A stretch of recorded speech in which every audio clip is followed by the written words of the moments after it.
ಎಸ್ಸಿದಾಗ ನಮ್ಮ ಕಲೀಗ ಪ್ರಭು ಮಾಹಿತಿಯನ್ನು ನೀಡ್ತಾ ಹೋಗ್ತಾಯಿದ್ರು. ಪ್ರಭು, ಈಗ ಬೆಂಕಿ ಆರದ ಕಿಡಿಯಲ ರೀತಿ ಕಾಣಿಸ್ತಾ ಇದೆ. ಇದನ್ನು ತಣಿಸಬೇಕು ಅಥವಾ ಅದನ್ನು ಸಮಾಧಾನ ಪಡಿಸಬೇಕು ಅಂದರೆ ಕೇಂದ್ರದ ಅಧೀನದಲ್ಲಿದೆ ಅಥವಾ ಕೇಂದ್ರ ಸರ್ಕಾರದ ಹಿಡಿತದಲ್ಲಿದೆ. ಕೇಂದ್ರ ಈಗಲೂ ಕೂಡ ಅದನ್ನು ಕಂಟ್ರೋಲ್ ಮಾಡಿಕೊಳ್ಳುವಂಥ ಹೋರಾಟಗಾರರ ಬೇಡಿಕೆಗಳನ್ನು ಈಡೇರಿಸುವಂಥ ಪ್ರಯತ್ನ ಮಾಡಬೇಕು, ಇಲ್ಲವಾದರೆ ಬಹಳ ದೊಡ್ಡ ಮಟ್ಟದ ತೀವ್ರತೆಯನ್ನು ಎದುರಿಸಬೇಕಾಗತ್ತೆ ಅಂತ. ನಿಜ ದಶರಥ್, ಯಾಕಂದರೆ ಇಷ್ಟು ವರ್ಷಗಳ ಕಾಲ 2014ರಿಂದಲೂ ಕೂಡ ನರೇಂದ್ರ ಮೋದಿ ಅವರ ಸರ್ಕಾರ ಅಧಿಕಾರಕ್ಕೆ ಬಂತು. ಇಷ್ಟು ದೊಡ್ಡ ಮಟ್ಟದ ಪ್ರತಿಭಟನೆ ವಿರೋಧವನ್ನು ಯಾವತ್ತೂ ಕೂಡ ಎದುರಿಸಿರಲಿಲ್ಲ. ಯಾಕಂದರೆ ಜೆನ್ಜಿ ಮಾದರಿಯ ಹೋರಾಟ ಅಂತ ಹೇಳ್ಬೋದು. ಯಾಕಂದರೆ ಸ್ವಲ್ಪ ಏನಾದರೂ ಅಲ್ಲಿ ಭದ್ರತಾ ವೈಫಲ್ಯ ಆಗಿದ್ದರೆ ಸಂಸತ್ ಕಚೇರಿಗೆ ನುಗ್ಗಿ ದೊಡ್ಡ ಮಟ್ಟದ ದಾಂಧಲೆಯನ್ನು ನಡೆಸುವಂಥ ಸಾಧ್ಯತೆಗಳು ಕೂಡ ಹೆಚ್ಚಾಗಿತ್ತು. ಈಗ ಆ CJP ಪಾರ್ಟಿಗೆ ಕಾಂಗ್ರೆಸ್ಸು, BSP ಆಗಿರ್ಬೋದು, ಹಾಗೆ TMCಯ ನಾಯಕರು ಕೂಡ ಬೆಂಬಲವನ್ನು ಕೊಡ್ತಾ ಇದ್ದಾರೆ. ಹಾಗಾಗಿ ಬಹಳ ದೊಡ್ಡ ಮಟ್ಟದ ಚಳುವಳಿಯಾಗಿ ಮಾರ್ಪಾಡಾಗ್ತಿದೆ. ಇಡೀ ದೇಶಾದ್ಯಂತ ಇದು ವ್ಯಾಪಿಸಿದೆ. ಧರ್ಮೇಂದ್ರ ಪ್ರಧಾನ್ ಅವರು ರಾಜೀನಾಮೆ ಕೊಡಲಿಕ್ಕೆ ಯಾಕೆ ಹೀಗೆ ಹಿಂದೇಟು ಹಾಕ್ತಿದ್ದಾರೆ ಅನ್ನುವಂಥ ನಿಟ್ಟಿನಲ್ಲಿ ಸಹಜವಾಗಿ ಚರ್ಚೆಗಳಾಗ್ತಿದೆ. ಯಾಕೆ ಇಷ್ಟು ಹಠಮಾರಿತನ?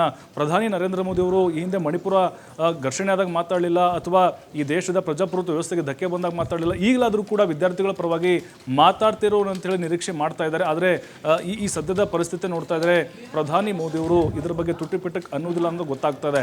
ಅದರ ಜೊತೆಗೆ ಕೇವಲ ಕಿರಣ್ ರಿಜಿಜು ಅವರ ಮೂಲಕ ಹೇಳಿಕೆ ಕೊಡಿಸುವಂಥ ಪ್ರಯತ್ನಗಳನ್ನು ಮಾಡ್ತಾ ಇದ್ದಾರೆ.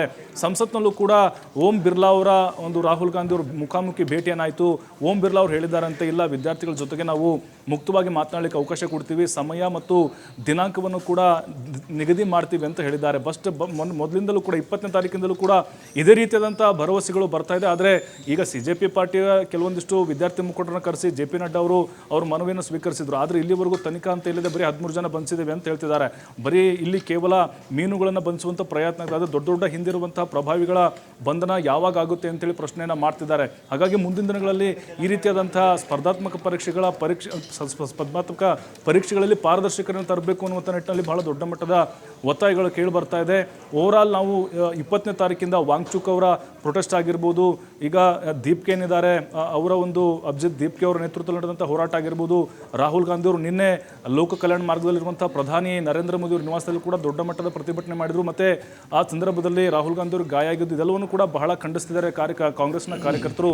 ಹಾಗಾಗಿ ಇವತ್ತಿನ ಒಂದು ಹೋರಾಟ ಮತ್ತು ಮುಂದೆ ನಡೆಯಬಹುದಾದಂತಹ ಪ್ರಭು, ಈಗ ಎಲ್ಲದಕ್ಕೂ ಪರಿಹಾರ, ಎಲ್ಲದಕ್ಕೂ ಸಮಸ್ಯೆ ಅಂತ ಹೇಳಿದ್ರೆ CET ಮುಖಾಂತರ ಈ ಹಿಂದೆ ವೈದ್ಯಕೀಯ ಸೀಟುಗಳನ್ನು ಹಂಚಿಕೆ ಮಾಡಲಾಗ್ತಾ ಇತ್ತು, ಕೌನ್ಸಿಲಿಂಗ್ ಮೂಲಕ ಸೀಟುಗಳನ್ನು ನೀಡಲಾಗ್ತಾ ಇತ್ತು.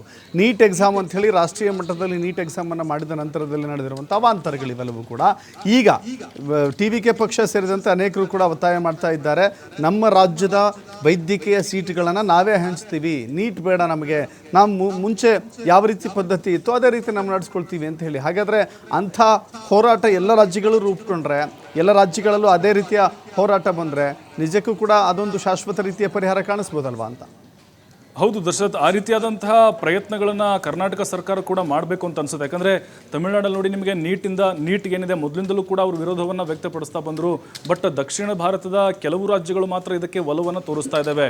ಅಲ್ಲೂ ಕೂಡ ವೈದ್ಯಕೀಯ ವಿದ್ಯಾರ್ಥಿನಿಯ ಆತ್ಮಹತ್ಯೆ ಪ್ರಕರಣ ಆದಮೇಲೆ ಅಲ್ಲಿನ ಸರ್ಕಾರ ಎಚ್ಚೆತ್ತುಕೊಳ್ತು.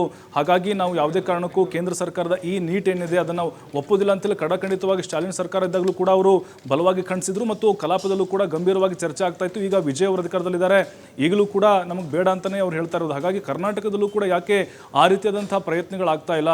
ಖಂಡಿತವಾಗ್ಲೂ ಆ ರೀತಿ ಪ್ರಯತ್ನ ಆದರೆ ಮುಂದಿನ ದಿನಗಳಲ್ಲಿ ಈ ರೀತಿಯಾದಂಥ ಒಂದು ಅಕ್ರಮಗಳೇನಿದ್ದಾವೆ ಅಕ್ರಮಗಳನ್ನು ತಡೆಯಬಹುದು ಮತ್ತು ಕೇಂದ್ರ ಸರ್ಕಾರದ ಅಧೀನದಲ್ಲಿ ಬರುವಂತಹ NTA ಏನಿದೆ ಅದರ ಒಂದು ಪಾರದರ್ಶಕತೆಗೂ ಕೂಡ ಖಂಡಿತವಾಗ್ಲೂ ಮುಂದಿನ ದಿನಗಳಲ್ಲಿ ಇದು ಬದಲಾವಣೆಯನ್ನು ತರಬಹುದು ಅನ್ನುವಂಥ ಆಗ್ರಹಗಳು ಕೇಳಿಬರ್ತಿದೆ. ಬಟ್ ಎಲ್ಲೋ ಒಂದು ಕಡೆ ಯಾವುದೇ ಸರ್ಕಾರ ಇದ್ದಾಗಲೂ ಕೂಡ ಅಷ್ಟೇ ನಾವು ನೋಡ್ತಾ ಬರ್ತಾ ಇದ್ದೀವಿ. ಬಟ್ ನೀಟ್ ವೈದ್ಯಕೀಯ ಈ ಒಂದು ವೃತ್ತಿಪರತೆ ಅಂತ ಬಂದಾಗ ಪ್ರಭಾವಿಗಳ ಒಂದು ಎಲ್ಲ ಆಸ್ಪತ್ರೆಗಳು ಅಥವಾ ವೈದ್ಯಕೀಯ ಕಾಲೇಜುಗಳು ಪ್ರಭಾವಿಗಳು ರಾಜಕಾರಣಿಗಳು ಎಲ್ಲ ಪಕ್ಷದವರು ಇರೋದ್ರಿಂದಾಗಿ ಎಲ್ಲೊಂದು ಕಡೆ ಹಿಂದೇಟು ಹಾಕ್ತಿದ್ದಾರೆ ಅನ್ನೋದು ಕೂಡ ಬಹಳ ಸ್ಪಷ್ಟವಾಗಿ ಇಲ್ಲಿ ನಮಗೆ ಅನುಮಾನಗಳು ಕಾಣಿಸ್ತಿದೆ ದಶರಥ್.